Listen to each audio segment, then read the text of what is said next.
on-premise, it's been so much fun because I think just like the consumer, bartenders are looking for fun, innovative products to use for their cocktails. And so with ours, because we have the whole range of products, it's really nice. It's really nice to get bartenders excited about using abstinence because they kind of see the relation to the spirit, right? So to the spice rum, for example. But then there's like our own botanical spin on it, so it makes it really a little bit more unique and fun to play around with. And then the quality is there, and so I think it's been really fun to present and get it in front of mixologists. Hello, everyone, and welcome back to the Startup CPG podcast. This is Grace, and today I am talking to Ranwei Chiang, the CEO and owner of Abstinence Spirits, a line of botanical-inspired non-alcoholic spirits. My personal favorite, as you'll hear, is their Lemon Aperitivo, which actually won a Shelfie Award in 2024 in the non-alcoholic category. Ranwei and I talk all about the fast-growing NA category and how Abstinence Spirits is planning to lead the pack when it comes to complex and flavorful spirits in this space. I hope you enjoy this episode, and as always, let me know what you think. Hello, everyone. This is Grace, and I am joined today by Ranwei, the CEO of Abstinence Spirits. Welcome to the show, Ranwei. Thank you. Excited to be here. Yes, I'm so excited to have you. I'm personally a fan of Abstinence Spirits. I think my favorite is the lemon aperitif with a little sparkle. Yes.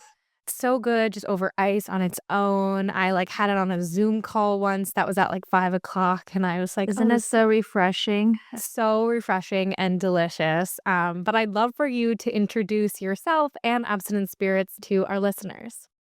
Yeah, sure. So, my name is Ranwei Chiang. I am the CEO and owner of Abstinence Spirits. We've been around in the U.S. for about 2.5 years now. But we are a line of botanical-inspired non-alcoholic spirits, featuring botanicals from South Africa's Cape Floral Kingdom. So the idea was to make a whole range of products that mimic alcohol, but are more interesting, fun, fragrant, exciting, so that you don't have to be so tied to alcohol and give you other options for what to drink.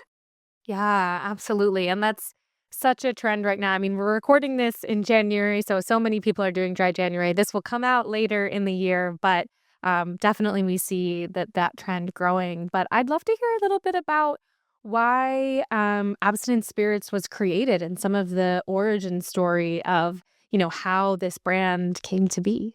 Yeah, so I'm actually partnered with two guys in South Africa, so a sommelier and a wine producer, and they actually used to make a craft gin. Oh, wow. But got really excited about the non-alcoholic options and taking that beautiful craft flavor distillation process and giving it to this non-alcoholic consumer so that we can have the same quality and flavor in our products.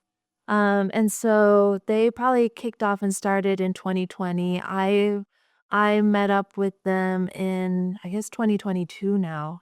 And it was just it was the first time I had seen something of such good, bold flavor and sophistication. And so for me, I was looking to cut back on alcohol, but I was always either water or alcohol. I didn't really like soda or juice or anything in between. And so I was having a hard time finding stuff that I liked. And so once I got together with these guys, we were all on the same page, right? We had the same mission. It's not sugar. It's really just depth and body. And so being able to bring that to a larger audience has been a big passion, and I'm excited to keep growing abstinence over the last couple of years. Yeah, definitely. You're so right in that so much of NA, and I think this is obviously changing a lot right now, but so much of the non-alc options, back in 2020 were kind of basically just flavored seltzer.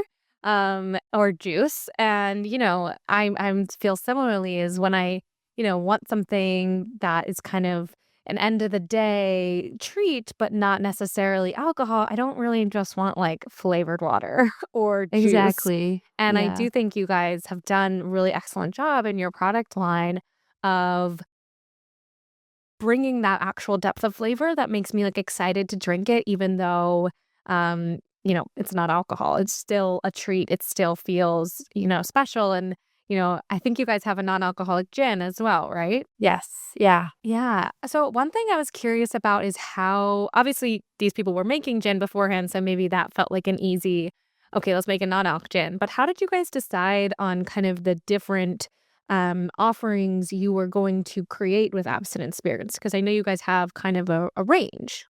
Yeah, so we wanted to have a full range so that you can replace any alcohol or spirit that you're looking to use with an abstinence product. And so we have their Cape Floral as a non-alcoholic gin with our own twist on it too, right? So you've got all the juniper angelica root of a traditional gin, and then we've got this like beautiful rose geranium overlay to it. So that's what makes us really unique and stand out in the market. And then we've kind of iterated over time. And so we actually, at the end of last year, just launched our Cape Malt, which is a whiskey alternative, and Cape Spice, which is a rum alternative. And so, same thing, it's got our own spin on it. So, it's going to be really unique and fun, but that signature, like adult depth, sophistication that we bring to all of our products. And then, of course, we have our blood orange aperitif and the lemon aperitif, which you love.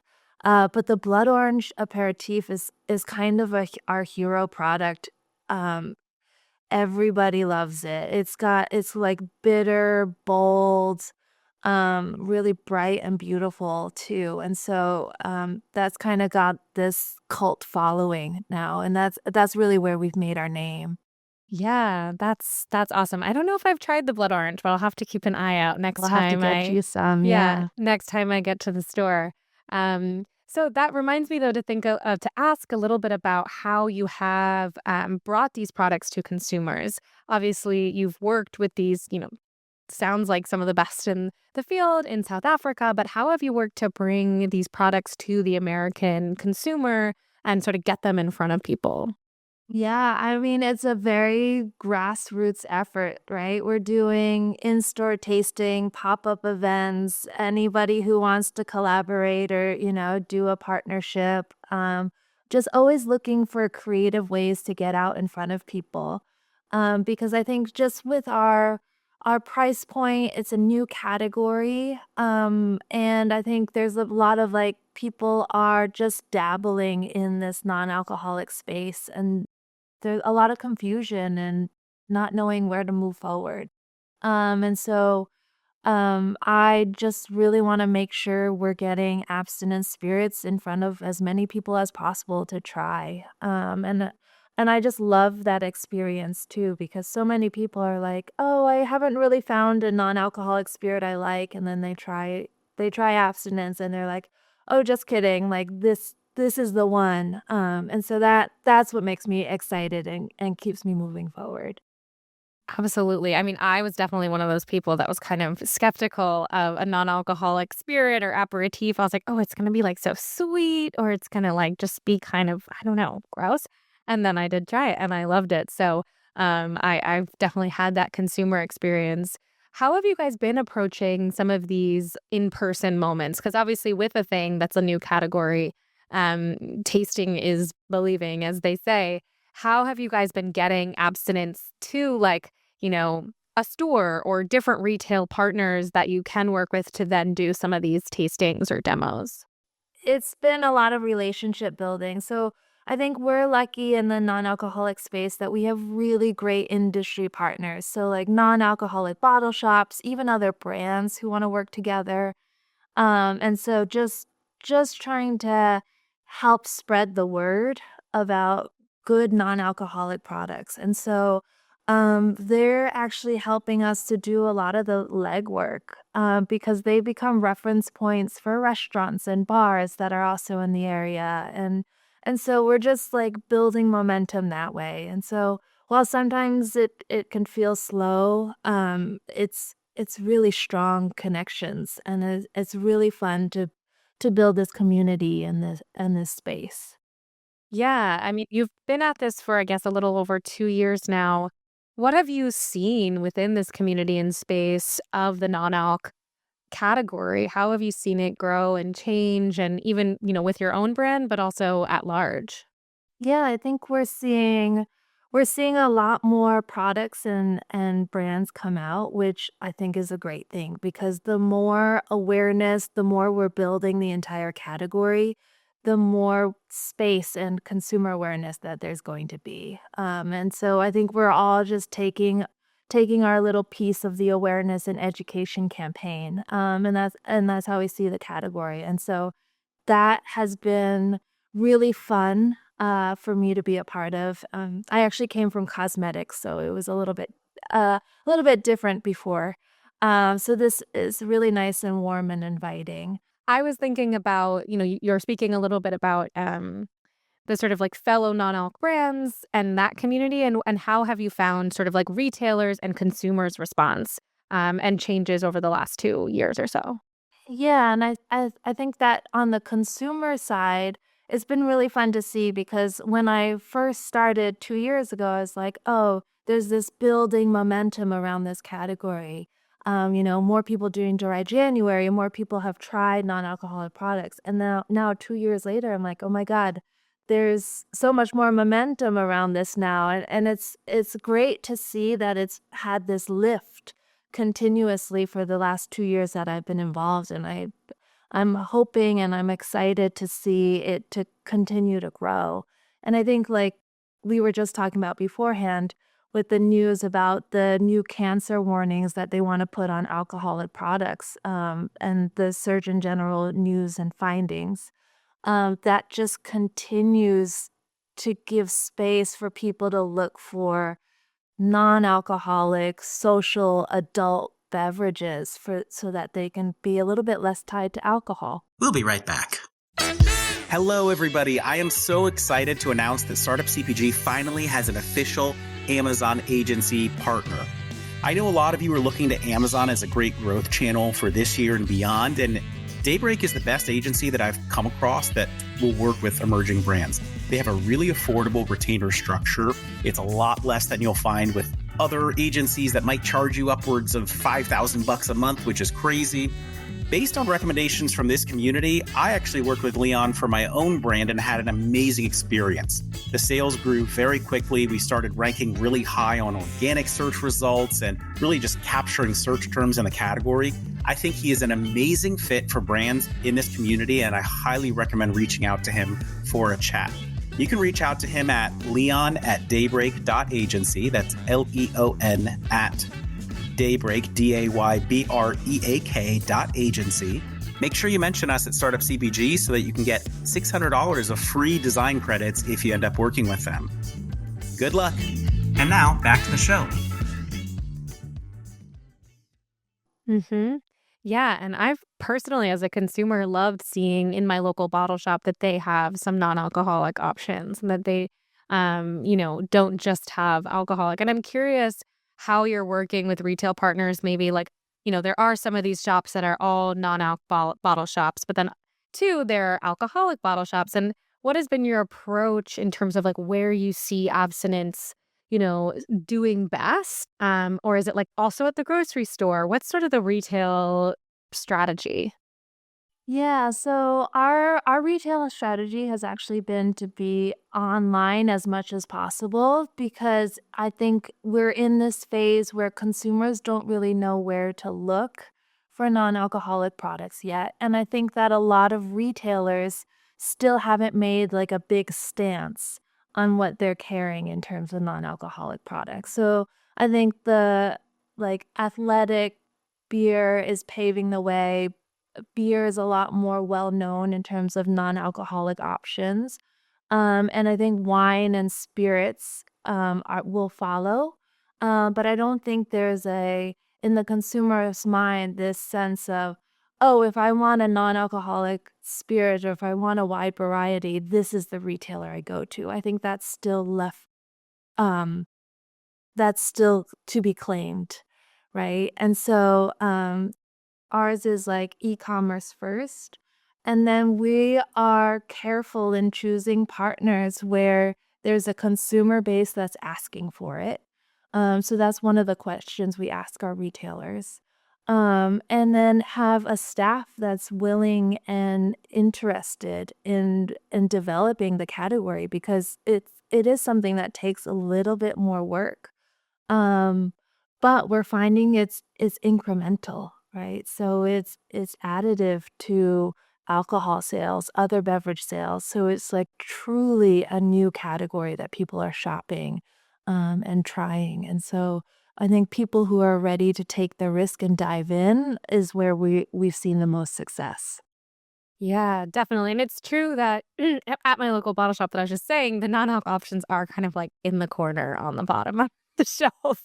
So you kind of have to you have to know where to look if you're going to find it. But I'm also lucky in that there is a great I'm blanking on the name, but there's a great non-alcoholic bottle shop not far from me in Bryn Mawr, Pennsylvania, or Ardmore. So if anyone's in my area, you Oh, should go. Wallace Dry Goods. Yeah, yeah. So that's wonderful. Something I was wanting to ask was about, focusing on this e-commerce presence.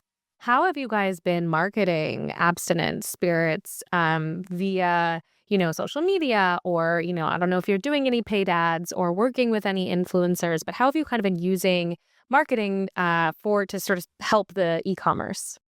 Yeah, I'll be very honest in that we're doing a lot organically. We do a little bit of social ads and stuff like that, but a lot of the press and what we've seen is kind of just organic pickup by people who love our product.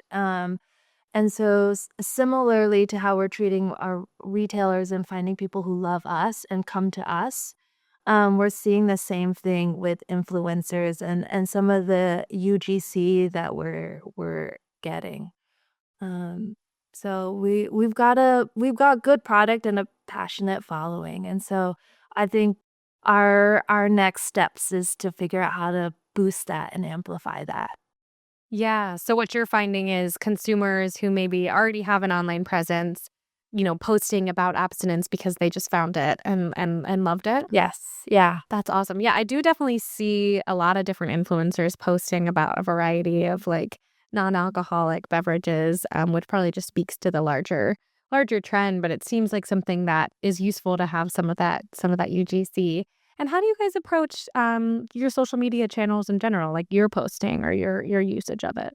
Yeah, so we do a lot of education on there, like recipe sharing and how to use our product, right? So it's the same thing on how do we teach people what we are and how easy it is to take it home and use it. And so, yeah, so we do a lot of like we have a perfect serve on every one of our bottles. So it's like it's either club soda, ginger beer, tonic, or whatever it pairs the best. And what's the perfect garnish, be it like a slice of grapefruit or rosemary sprig, um, on each of our bottles. So you know that no matter what, if you take it home, you can at least have that perfect serve. And then as you get creative and more confident in using our spirits for mixology, then you can go wild with it, but at least you have a baseline, and it's very similar to using alcohol and spirits. Yeah, and you mentioning mixology makes me think of just bartenders in general. And I was curious if you guys have a strategy or an approach to on-premise accounts. I've seen a lot of bars, offering more non-alcoholic options, but sometimes I feel like that stops at the non-alc beer. So I'm curious what your approach has been to on-premise accounts. Oh, yeah, so on-premise, it's been so much fun because I think just like the consumer, bartenders are looking for fun, innovative products, to use for their cocktails. And so with ours, because we have the whole range of products, it's really nice to get bartenders excited about using abstinence because they kind of see the relation to the spirit, right? So to our the spice rum, for example. But then there's like our own botanical spin on it, so it makes it really a little bit more unique and fun to play around with. And then the quality is there, and so I think it's been really fun to present and get it in front of mixologists. Yeah, and has that been mostly just a process of kind of showing up to the bar, or how have you made these contacts and relationships? Yeah, showing up to bar, being at trade shows and conferences. Yeah, and so just getting in front of the right people, getting them to try abstinence. Yeah, so we're building a sales team to just go, door to door, just like in the alcohol industry. Yeah, definitely. And what sort of trade shows have you gone to? Have they been like alcohol trade shows, or are they CPG trade shows, or what have you found to be most useful for this growing category? Yeah, it's actually a mix of both. So I'd say we've been to Fancy Food Show, Expo West, but also Bar Convent. We're thinking about the National Restaurant Show. So like it's actually a healthy mix of both because we've got to think about our on-premise, because that's also another way for people to try abstinence and get the word out. So we've got to build that side of the business as well, as like traditional retailers, CPG. Um, yeah, so it's a fun balance of both sides. Mhm. Yeah, absolutely. And thinking about trade shows and some of the other growing opportunities, you're talking about building a sales team. What I'm thinking of is that all of those things require a lot of money. And one thing I'm thinking about is as you're growing, how are you managing some of the like costs of doing these things while also managing, being a small business, and how that funding path has worked for you guys? Yeah, it's been an interesting journey to be an entrepreneur because I feel like 2 years ago, it's like everybody wants money. I don't know how you do anything. Um, but whereas now, kind of a few years in, I'm like, okay, I'm very clear on what we will and won't spend money on. And so we're very kind of a lot more savvy and thoughtful about where we spend our money and how it goes and what we expect in return. And so I think we are, we're focused on, yeah, brand building and we're as many tastings and in-person events as possible, but also like growing sales. Like that's got to be our number one end game. And so with that balance, we're able to, spread our dollar a lot further than I think a larger business can do because we just don't have as much overhead and we're very like nimble and small team. So with that, we've been able to get pretty far. But we actually do have a crowdfunding campaign that's live as of like last week.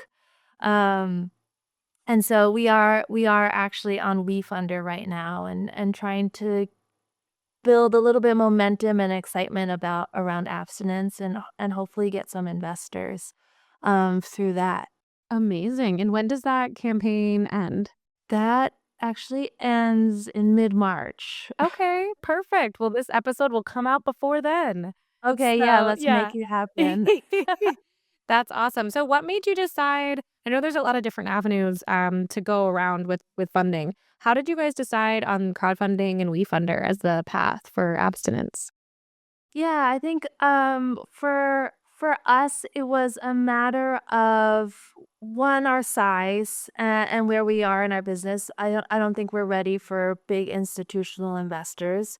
And I love that we've been built so organically and grassroots by people who really are excited about us, who, come back and do repeat orders of like 6 bottles every 3 months.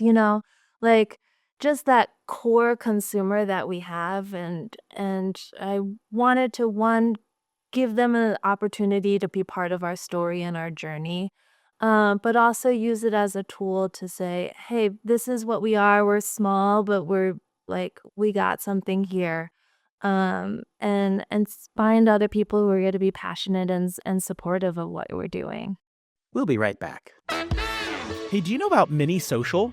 So it takes 7 touch points on average to convert a potential consumer. You can get started by meeting your consumers where they can see you every day on social. Our friends at Mini Social work with brands on micro-influencer amplification and UGC creation. You can get content that's fully licensed for use on your own marketing channels and watch creators post about your products to their audience.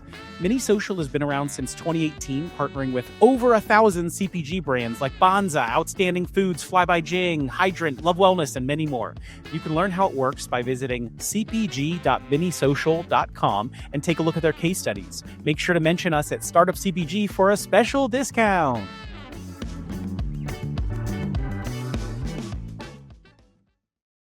Yeah, that's awesome. Well, everybody listening should to check out Abstinence Spirits WeFunder. But another thing I wanted to return to that you mentioned was you said that you sort of identified things that we will and won't spend money on. And it sounds like some things you will is this are the sales team, getting out there, getting in front of people.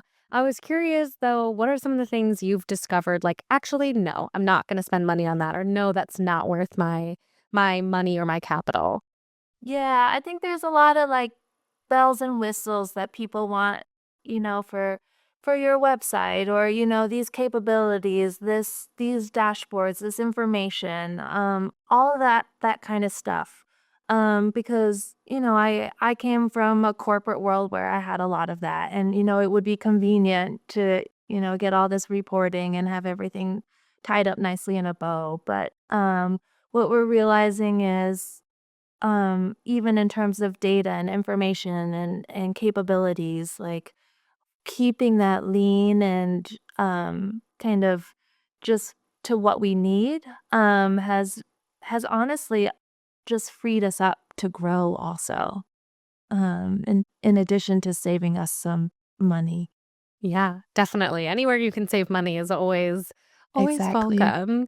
Um, so how big is your team now? We've got 4 people. Awesome. And how did you decide, um, you wanted to bring more people on or, and what type of roles you felt like, okay, we need, XYZ role in order to keep growing?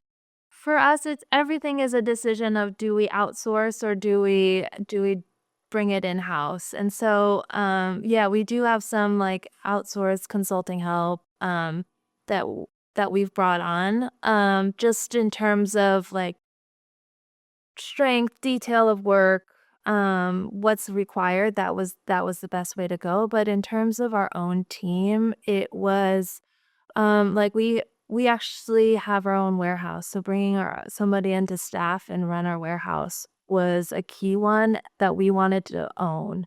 And that's been huge in terms of the customer experience, managing any issues that come up, and just having that in our own house has been key. And so that was an easy early one. And then the second one is sales too, because you just build up passion from the inside. And so I think these are just a couple of key ones where we just want to excel at what we do and bring that in-house and getting people who are passionate, excited about the brand, and who are going to give their all has been really key. Yeah, I love that. And it speaks kind of to your product in that you're focusing on where your product is, made and stored and also how you're getting it to people. I am curious a little bit about, the decision around having your own warehouse and how that process went, because that's obviously a big responsibility and sort of investment in the brand.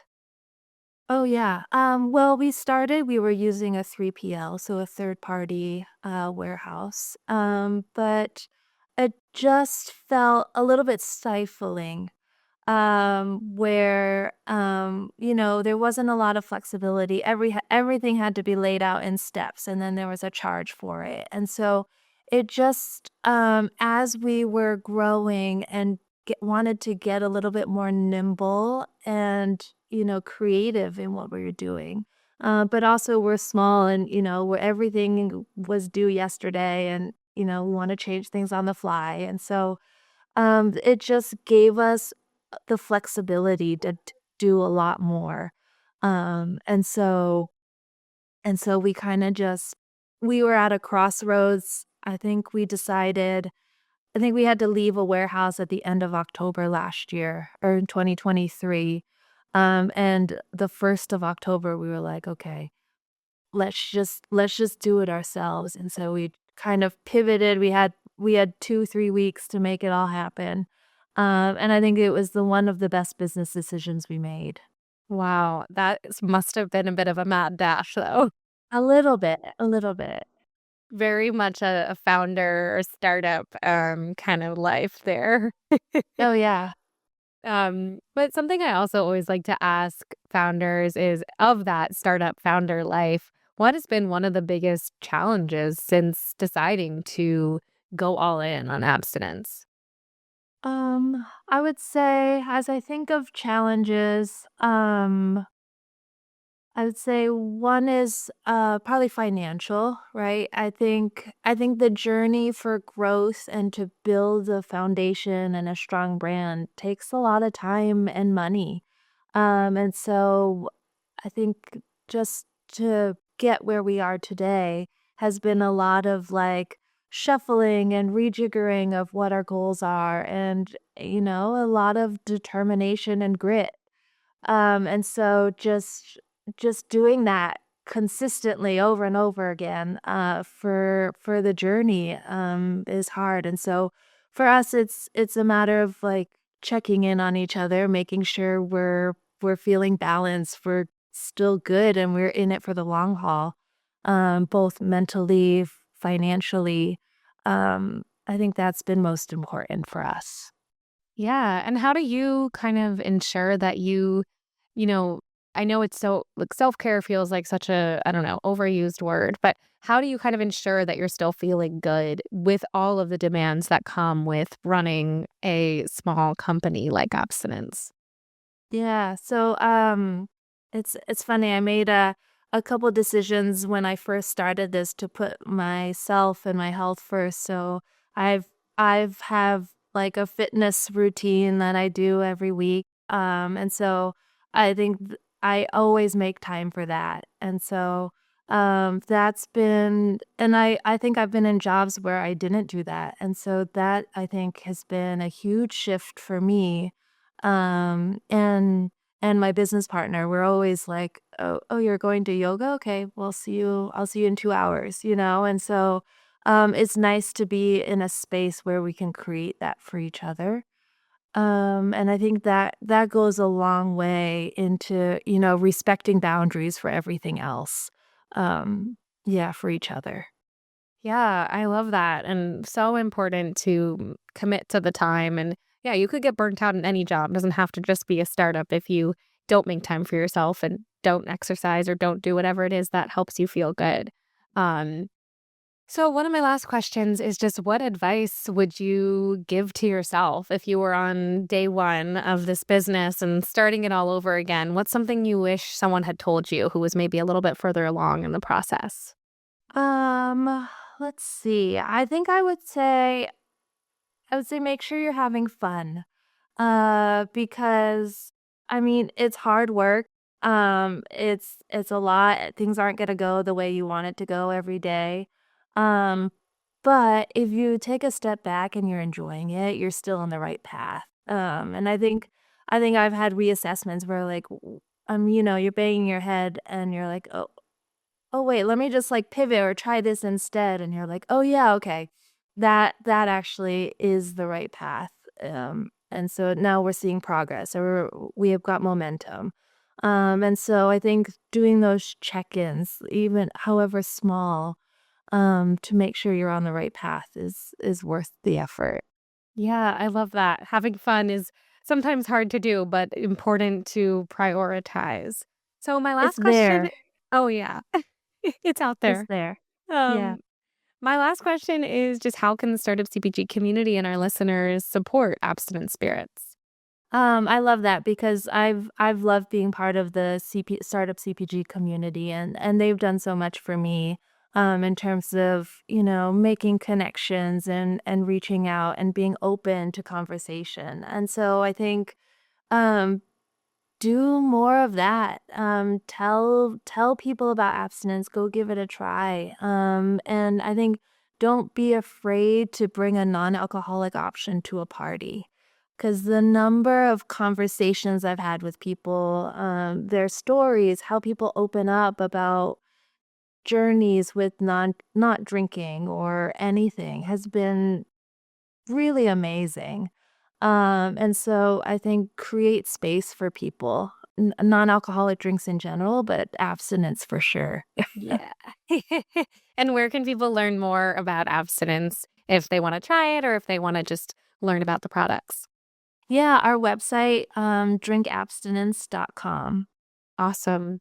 Cool. Well, thanks so much for coming on the show, Ranwei. I'm super excited to see where abstinence goes in the future. And I'm probably going to have to go to my non-alc bottle shop soon and pick up another bottle because I'm done with my lemon spritz. So There we go. I got to get some more.